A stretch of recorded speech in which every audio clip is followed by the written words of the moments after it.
जय हिंद दोस्तों। आज के वीडियो में हम क्लास 10th का एपी का सवाल का क्वेश्चन हल करने वाले हैं। देखिए दिया है एपी 10 7 4 डॉट डॉट का 30वां पद है। तो इसे किस प्रकार से हल करेंगे, ये बहुत ही इम्पोर्टेंट सवाल है। हर बार एग्जाम में पूछता है। तो देखिए पहला ये 10 है तो ये हमारा A1 हो जाएगा, तो ये A2 हो जाएगा, ये A3 हो जाएगा।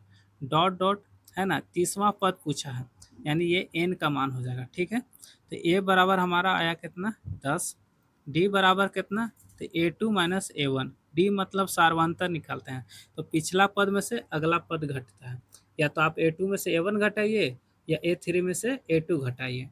कम तो करना होगा, तो A2 यानी 7 में से 10 कम करेंगे। तो यहाँ देखिए d का मान जो है कितना आया, तो देखिए -10 और 7 है प्लस में, बड़ा संख्या माइनस में है तो ये d का मान -3 आ जाएगा। ठीक है, और एन का मान आ गया हमारा 30। ठीक है, और एन बराबर वाट। 30वां पद कितना होगा ये पता करना है, तो एन का सूत्र होता है एन बराबर ए जोड़ एन माइनस 1 इंटू डी। ये एक फॉर्मूला होता है। तो देखिए ए का मान कितना है हमारा 10 है, जोड़ एन का मान कितना है तो 30 है, तो यहाँ 30 लिखेंगे -1, और डी का मान हमारा है -3, -3 लिख दीजिए। अब देखिए ये 10 हो गया, जोड़ 30 में से 1 कम कीजिए 29 हो गया, गुना -3।